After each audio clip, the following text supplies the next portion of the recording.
Je veux pas tourner le fer dans la plaie, là, mais saviez-vous, la gang, que le Canadien, là, si Kent, Jeff auraient fait leur devoir adéquatement en 2023, c'est peut-être pas un joueur qui est dans la course au Calder, mais bien deux. Parce qu'au moment où on se parle, il y a trois gars qui ont vraiment une chance réelle de remporter le trophée remis à la recrue de l'année. Michkov, on a passé à côté. Celebrini, premier choix l'année dernière, en 2024. Et Lane Hudson, un choix de fin de deuxième ronde, imaginez-vous donc, en 2022. Je pense qu'on va avoir un popé chaud, la gang, ce soir. Le show sur la passerelle. On start ça, ce show-là. Let's go, baby!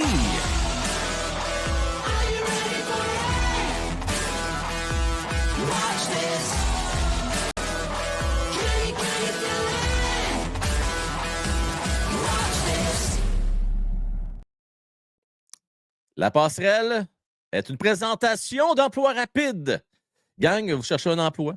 Rien de plus simple, vous avez qu'à vous inscrire à emploirapide.ca.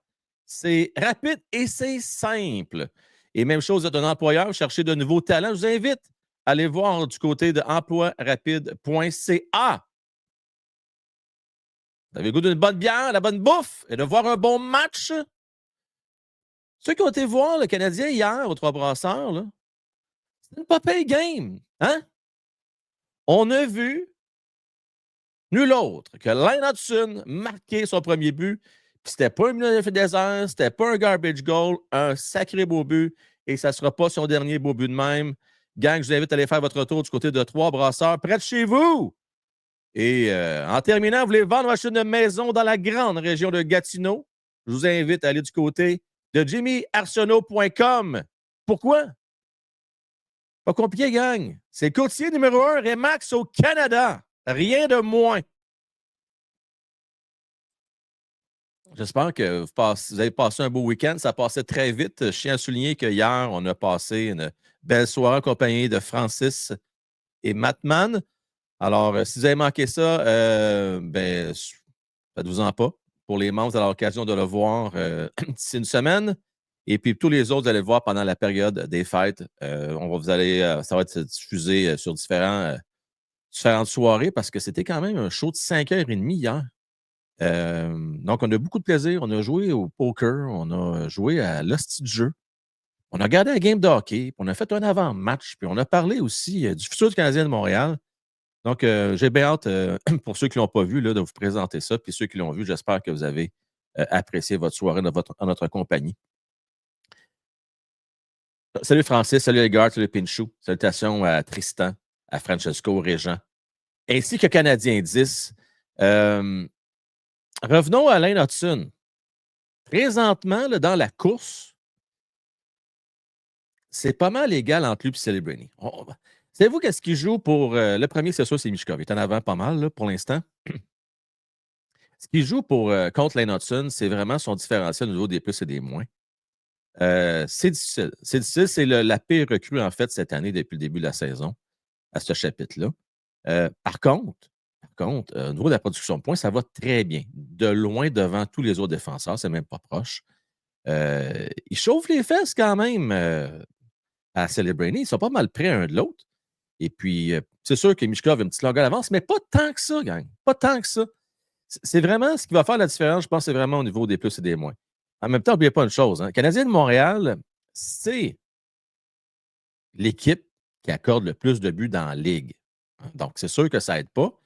Puis, en contrepartie, le Canadien est l'équipe qui tire le moins souvent au filet.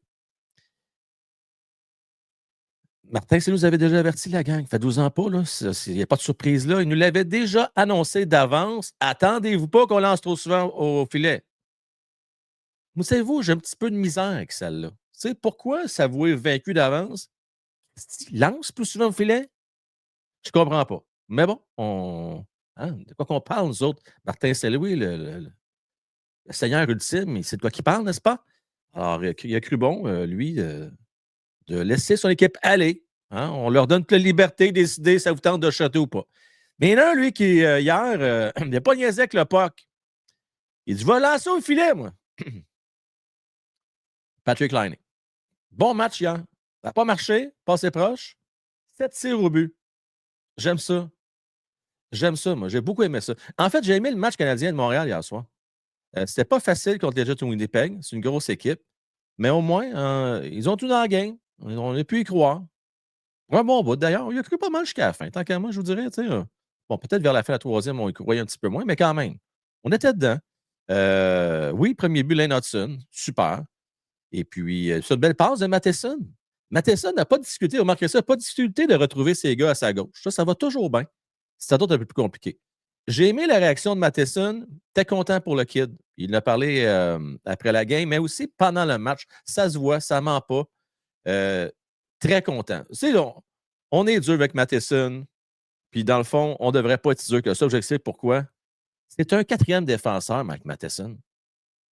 C'est juste qu'il a joué au-dessus de sa tête l'année passée. Il a fait au-dessus de 62 points. Mais c'est parce qu'il était dans des conditions favorables. Je ne veux pas y enlever ses points, là, mais il jouait énormément de minutes. Il jouait beaucoup aussi sur l'avantage numérique. Et là, on le voit cette année, ben, il ne veut pas, lentement mais sûrement, il est en train de laisser sa place au kid, hein, Lane Hudson. Mais j'ai trouvé malgré tout qu'il avait une bonne attitude. Tu sais, pour vrai, là, on dira ce qu'on voudra. Pour un troisième, quatrième défenseur, tant qu'à moi, plus quatrième défenseur, Matheson, ça fait le job. Il est bon pour transporter la rondelle. C'est sûr que défensivement, des fois, c'est plus compliqué. On l'a vu encore hier, au niveau de ses prises de décision. Mais, pour être vu offensif, là, on a beau chialer avec des fois des revirements, tout ça, mais sans face gang. C'est un bon quatrième défenseur, Mike Matheson. Il faut juste le laisser dans sa bonne chaise. C'est un peu le problème qu'on a à Montréal. Tu sais, on n'a tellement pas beaucoup de talent qu'on se plaint, mais c'est parce que les gars ne sont pas dans la bonne chaise. C'est aussi simple que ça. Tu sais, il va falloir se rendre à l'évidence à un moment donné là, que Doc et Newhook, ben, c'est une erreur, gang. On s'est fourré. Et tu dis, on, mais c'est pas nous autres, c'est Kent Hughes qui s'est fourré. Il était mal conseillé. Il n'aurait pas fallu qu'il aille chercher ces deux gars-là. Ça va retarder la reconstruction.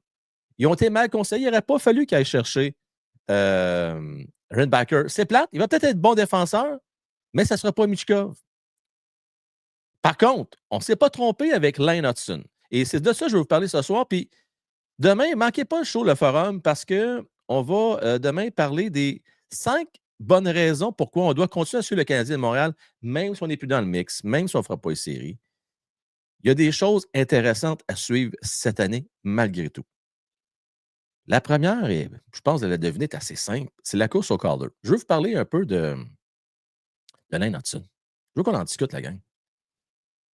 J'aime ce que je vois de lui. J'aime son attitude. On dirait qu'il apprend au fur et à mesure.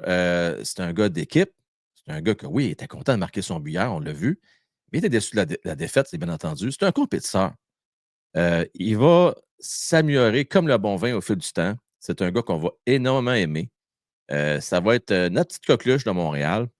Et ce que j'aime, c'est un gars qui abandonne jamais. Même si parfois il va accorder des revirements, il va toujours être le premier, en bon franglais, hein, à backer et à venir supporter ses coéquipiers. Donc, franchement, j'ai aimé le match dans l'ensemble du Canadien de Montréal, particulièrement dans les notes hier. Très content finalement qu'il marque son premier but. Puis des fois, ça prend juste ça. Parce qu'il y a des occasions, il y en a eu cette année. Hein, il y en a eu plusieurs, mais des fois, ça prend juste ça pour qu'à un moment donné, pas pour que la chaîne débarque, non, pour que la chaîne embarque bien comme il faut et puis que ce soit un premier de plusieurs cette année. Est-ce que dans sa carrière, ça va être un gars de 10, 11, 12 buts par année? Peut-être. Moi, c'est comme ça que je le vois. Peut-être qu'il va faire plus, on verra bien. Mais il va aller chercher sa part de points, gang. C'est un défenseur qui a le potentiel d'aller chercher 70 points par saison. Et j'ai bien hâte où est-ce qu'il va nous amener cette année. Il va-tu se rendre à 60? 50? On verra bien. Mais chose certaine, il est très bien parti jusqu'à maintenant. Donc, juste pour aller voir les dernières stats là, pour Lane Hudson, là, au moment où on se parle. Hudson est en 30 matchs, il a 20 points. Donc, ça fait 0,66 points par match. Donc là, je sors ma calculatrice vite. Là. Ça voudrait dire qu'il est en voie de faire à peu près 53-54 points. Là. J'ai arrondi ça à peu près s'il garde ce rythme de croisière-là. Pas pire? Vous en pensez? L'allure? Hey, saison de 50 points pour une recrue. On s'était énervé le poil des jambes, parce que Uri a fait 50 points sa deuxième saison en carrière. Leonard Hudson en a fait 50 en tant que défenseur à sa première saison. Pas pire pantoute. Bon, ce qui fait mal, on en a parlé un peu tantôt, ce sont moins 14. En même temps, écoutez, c'est un gars qui joue en moyenne à peu près 22 minutes par game. Pour une recrue, c'est beaucoup de temps de jeu. On en a parlé. Le système de jeu n'aide pas le Canadien de Montréal. Lennartson, je pense qu'il peut s'adapter parce que la rapidité, quand même, dans ses déplacements latéraux pour être en mesure de bien couvrir les gars en man-to-man. Mais ça reste un système qui est quand même difficile à appliquer, surtout quand tu as des défenseurs dans ton équipe qui sont peut-être un peu moins mobiles, moins rapides. Je pense entre autres peut-être à un David Savard, un Arbal Jacquet. C'est plate à dire, là, mais c'est un peu ça qui arrive. Non, mais au final, en tout cas, chose certaine, une des bonnes raisons pourquoi sur le Canadien cette année, c'est Lane Hudson. Il donne un bon show. Fait penser un peu les animateurs des expos. Je ne sais pas si vous avez rappelé de ça, les plus vieux, ceux qui ont suivi les expos de Montréal à l'époque. Fin 90, début 2000, là, c'était pénible. Là. Mais on avait un certain Vladimir Guerrero à suivre. Que ce soit pour sa course aux 40 buts, 40 buts volés, pardon, sa course aux 40 circuits, son bras bionique au champ droit. Lane Hudson, dans des années de misère, parce qu'on n'a pas fini, gang, hein, c'est pas fini. Là. Mais cette partie-là, on vient de perdre au moins 2 ans de reconstruction à cause qu'on a fait des mauvais choix. Tu sais, c'est plate ce que je vous dis là, mais c'est la réalité. On a perdu 2 ans. 2 ans. C'est très sérieux. C'est grave. Moi, je me souviens, pour ceux qui sont habitués, j'en ai déjà parlé, mais je vais vous le dire encore à soir. Quand j'ai eu la chance de parler avec Jeff Monson, il m'a regardé droit dans les yeux, il m'a dit Frank ne va pas se tromper. Il faisait référence à nos sélections repêchage. Jusqu'à date, une moyenne intéressante avec nos choix de deuxième ronde. Je pense à Winbeck qui va être bon. Je pense à Lane Hudson.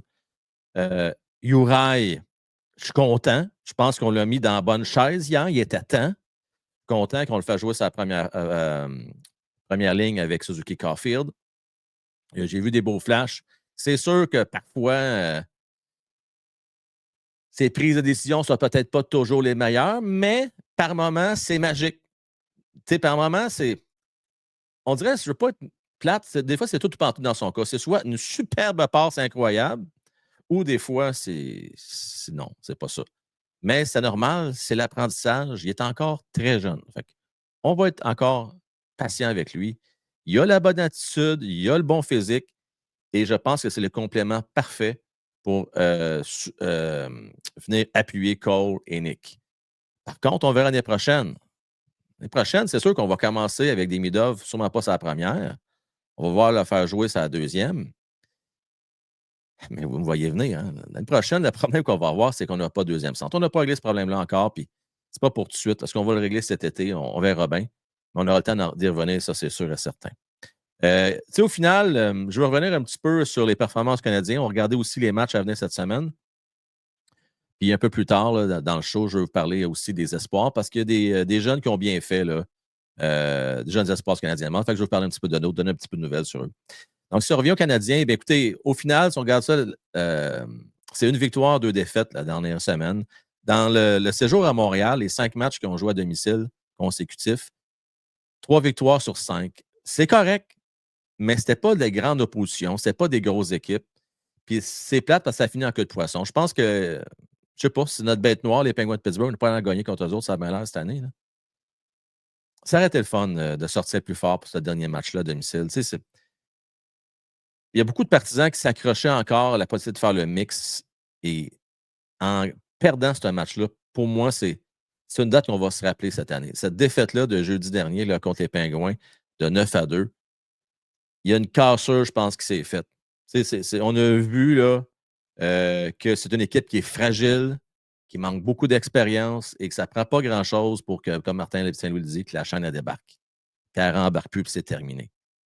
Ça, c'est malheureusement un symptôme d'une équipe en reconstruction qui manque d'expérience, qui manque de leadership. C'est la décision des Canadiens qu'ils ont décidé de prendre. Ils ont décidé d'y aller avec l'équipe qu'il y avait là sans amener d'amélioration une fois la saison débutée. Patrick Laine, je l'aime bien. C'est quelqu'un qui va nous amener à aimer regarder les matchs canadiens de Montréal cette année. Mais je ne pense pas que le leadership, lui, pour rembarquer une chaîne qui débarque.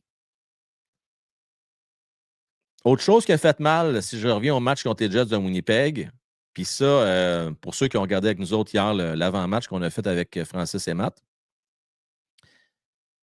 ben, c'est pas compliqué. Les Jets de Winnipeg, c'est l'équipe avec le meilleur avantage numérique de la Ligue. Alors, avant le match d'hier, il était à 30 d'efficacité. De loin, numéro un. Donc, Canadien qui est souvent indiscipliné, ben, tu t'aides pas. Puis en plus, avec un 5 contre 3 en première période. Kirby Doc, c'est pas la première fois que ça arrive. Puis là, je ne veux pas tout le temps taper sur le clou à Kirby. Mais il y a de la nonchalance là-dessus. Là. Tu es responsable de ton bâton. Puis si vous regardez comme il faut la séquence, il a triché. Je veux dire, il a voulu retourner le gars, il était battu, puis le bâton a levé, puis malheureusement, ça lui a pogné à la face. C'est plate, mais ça fait 2 fois qu'il nous coûte une game. La dernière fois, rappelez-vous, le 4 minutes qu'il a pris en fin de match. Et là, ben, hier, c'est un match serré. Tu ne peux pas te permettre, justement.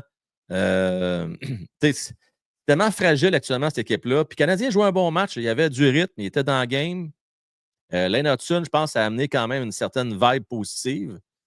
Cette pénalité-là fait mal. Puis l'autre chose, ben, les Canadiens qui n'ont pas su capitaliser sur leurs 5 contre 3 qu'ils ont eu eux autres également.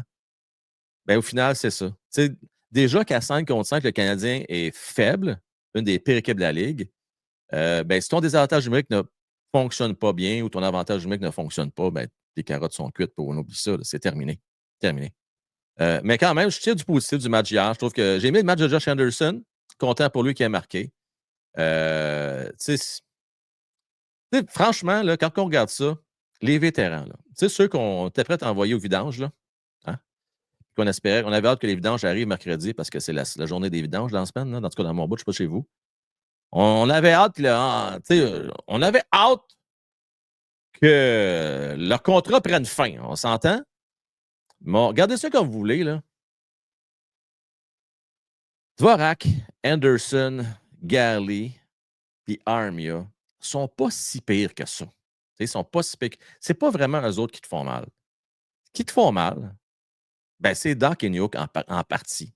Parce que c'est des gars qui devraient faire éventuellement partie de ton noyau, de ton top 9. Peut-être même top 6. Je pense qu'on avait l'espoir, en tout cas, du moins, que Kirby Doc soit top 6. Newhook, je n'ai jamais cru.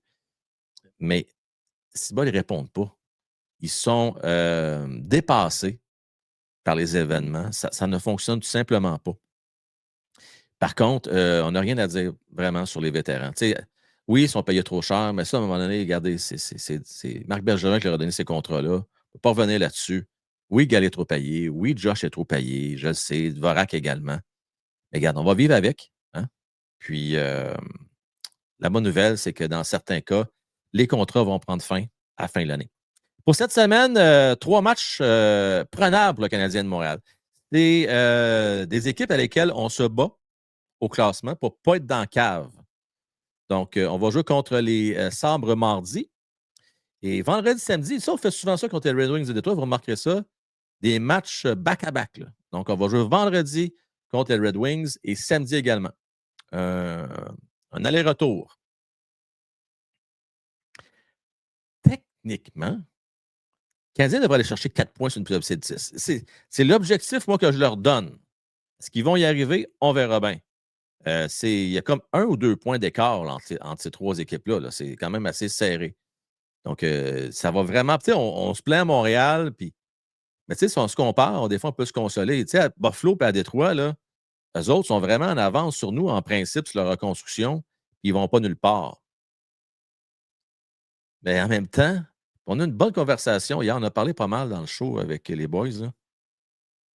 En même temps, ça m'inquiète un peu. Tu sais, est-ce que c'est un gage de succès de reconstruction quand on regarde ça? Tu sais, quand on regarde les Sabres et les Red Wings, là, je pourrais même ajouter les Sénateurs dans le lot. C'est pas nécessairement un gage de succès. Canadien, jusqu'à maintenant, c'est un peu trop tôt pour dire si ça va être un flop ou pas. C'est pas encore fini, la reconstruction, mais moi, je pense que ces Canadiens ne seront pas dans la course aux séries l'année prochaine. Ça va commencer à être difficile parce que là, des Nick et des Cole vont continuer à vieillir, eux autres, là, puis leur fenêtre d'opportunité, ben, lentement, mais sûrement, elle va rapetisser.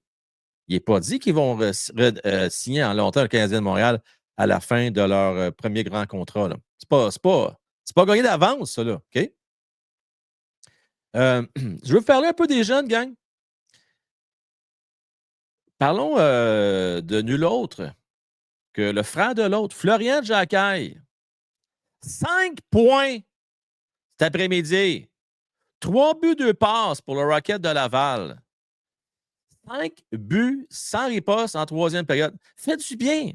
J'avais fait une manchette il y a à peu près un mois de ça, comme quoi que c'était le monde à l'envers. Pascal Vincent était tout feu, tout bois, surtout en début de saison avec le Rocket, qui gagnait sans arrêt. Puis c'est à l'inverse à Montréal. Martin Saint-Louis qui n'avait pas moyen d'inculquer ou du moins bien faire assimiler son système de jeu à ses joueurs. Mais là, autant qu'on s'est fait planter 6 buts en troisième en 15 minutes, même pas du côté de Montréal contre les Pingouins, mais autant aujourd'hui, le Rocket ont joué de belle façon avec 5 buts sans riposte. Donc, 3 buts, 2 passes, comme je disais, pour Florian Jacquet. C'est drôle, on avait discussion justement jeudi avec Julien. Et puis, je posais la question. Puis d'ailleurs, vous avez participé à ce petit sondage-là éclair. Qui, selon vous, a plus de chances de faire l'équipe l'année prochaine? Est-ce que c'est Jacquet ou Tuch? Puis, je ne suis pas en désaccord avec vous. La majorité, vous avez répondu Tuch. Mais Jacquet, il n'est pas mauvais non plus. Puis, il n'est pas dit qu'un jour, on ne verra pas sur le quatrième trio Jacquet, Thorpe et Tuch. On a vu d'ailleurs un petit échantillon dans les matchs pré-saison, puis j'ai aimé ce que j'ai vu. Des gars de gros gabarits, entre 6 et 2, 6 et 4, les trois ensemble. C'est des gars qui n'ont pas froid aux yeux. J'aimerais ça avoir une quatrième ligne un peu similaire à celle que les Islanders de New York ont eu pendant tellement d'années. J'aimerais voir ça, moi, à Montréal. C'est un petit peu tanné que la quatrième ligne soit un pot pourri d'un peu n'importe quoi. Des restants de restants. Pas manquer de respect avec les gars. Là. Mais des mauvais contrats. Non, non. On va ça avoir des jeunes qui grandissent ensemble, puis qui jouent plusieurs années ensemble, puis qui connaissent bien leur rôle. Les gars qui sont dans leur chaise, ce ne sera pas nécessairement des producteurs de points à outrance, mais c'est des gars qui vont se donner pour la cause, qui vont être durs à affronter. J'aimerais ça. Parce qu'on en a besoin de toughness dans cette équipe-là. On n'en a pas trop, hein, on s'entend? Donc, en passant, Thorpe va quand même relativement bien. Jusqu'à maintenant, une meilleure saison que l'année passée. Puis, tu sais, les stats junior, je prends ça quand même avec un grain de sel pour ce genre de joueur-là. Tu sais, ça ne sera pas un gars qui va être dans un top 9. Là. Ça va être vraiment un gars de quatrième trio. C'est là que je le vois, Thorpe. Mais, c'est un gars qu'on va aimer à Montréal. En tout cas, ça, c'est mon feeling. Je peux me tromper, mais ce qui est plate, c'est parce que c'est un gars de cinquième ronde, puis à cause de ça, on les regarde moins, ces gars-là, puis on porte moins d'attention à nos gars qui ont été repêchés plus loin en repêchage. Parlant de gars repêchés plus loin en repêchage, ben, en fait, c'est pas si loin que ça. C'était deuxième ou troisième ronde, si je ne me trompe pas, dans le cas de Koivu, le fils de Sakou. Malheureusement, pas fait la coupe, gang. Juste vous tenir au courant pour ceux qui se posaient la question. Écoutez, il y a un gars, je me souviens même plus son nom, c'est un gars de septième ronde qui il va jouer au Mondiaux, je pense, pour la Suède. Même pas sûr qu'il va faire l'équipe. Il va peut-être jouer une game, on verra bien. Fait que, gang, pour cette année, là, on va se concentrer à regarder les joueurs qui vont être éligibles pour le Canadien au prochain repêchage, mais malheureusement, on ne pourra pas voir. Il y en a qui se posent la question, Fowler, peux-tu le voir? Non, Fowler est trop vieux. On ne pourra pas le voir repêchage au match. Ryan Backer, de toute façon, il est trop vieux, mais il est blessé, lui, avec. Le seul qui est dommage qu'on aurait pu voir, qui va très bien, d'ailleurs, qui a marqué en prolongation fin de semaine, Michael Age, un but important pour son équipe, mais malheureusement, n'a pas été invité. Puis ça, c'est dommage, mais c'est souvent comme ça. Équipe Canada n'invite pas des gars qui ne jouent pas dans la Ligue junior du Canada. Donc, on sait, Michael Age joue dans NCAA. Fait que les gars d'NCAA sont boudés. Je trouve ça très ordinaire. Franchement, là, je trouve ça ordinaire. À la limite, inacceptable. Michael Age méritait d'avoir sa chance dans l'équipe. Il méritait. Mais bon, c'est pas grave.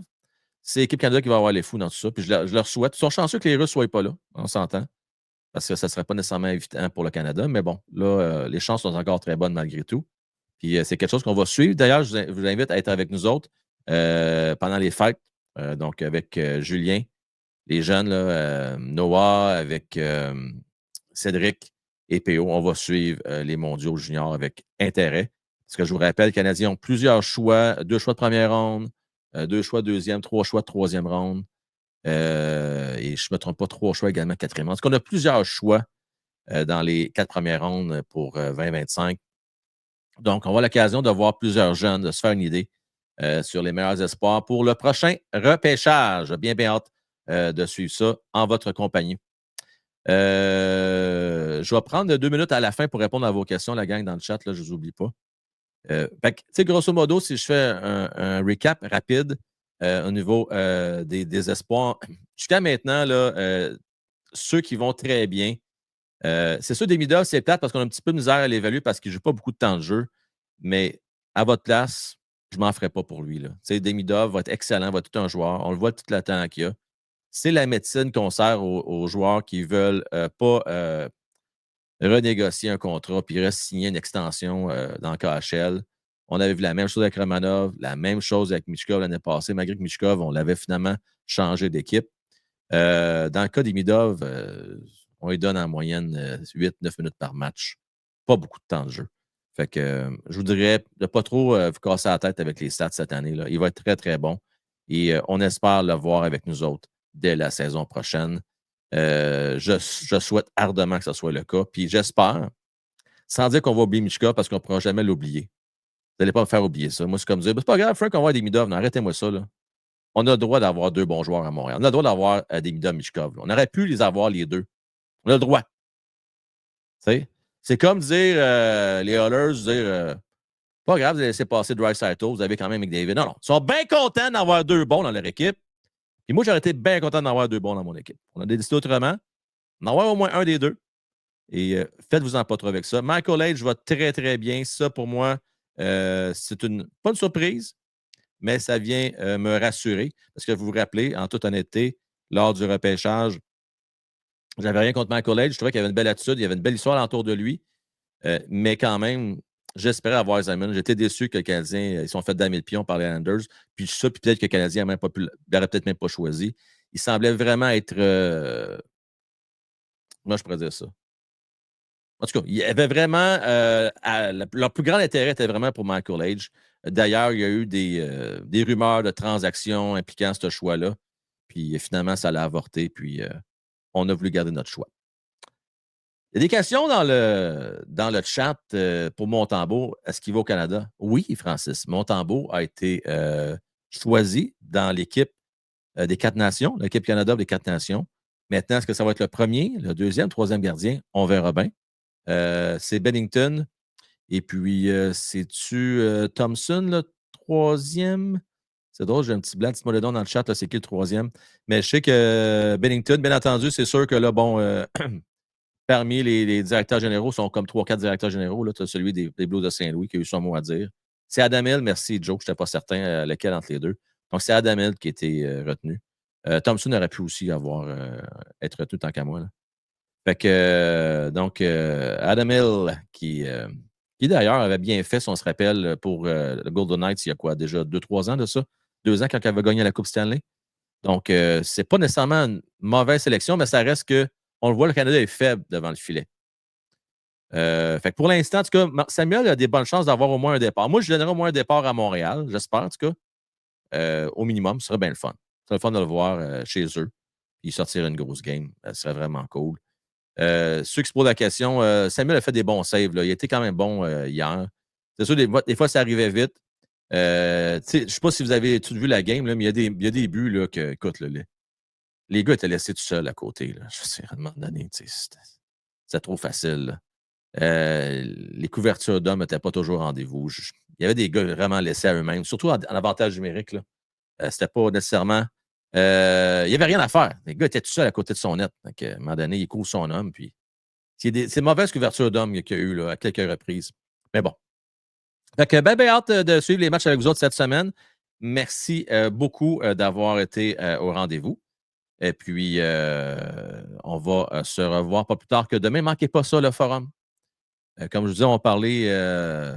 On devrait brasser, je pense, avec les boys. Ben hâte de les retrouver avec vous.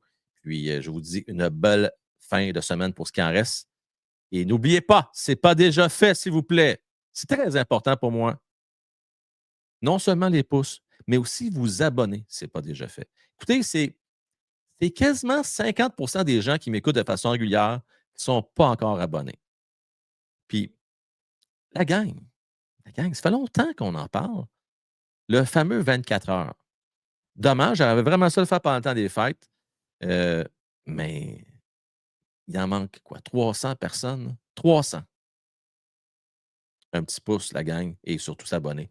Ça va faire un grandement plaisir. Puis ça va pas juste pour moi, mais pour tout le monde qui a hâte d'avoir ça 24 heures. Alors, je souhaite à tous une bonne fin de soirée. Une question, Francesco? Attends, est où ta question? On va se la retrouver, là. Oui, oui, oui, j'ai réservé, mon Francesco, je te confirme, là. Comment qu'on paye? Oui, OK, je vais t'écrire via courriel pour te dire comment payer. Mais ta place est réservée, je te rassure. Bonne fin de soirée, tout le monde. À demain. Ciao, bye!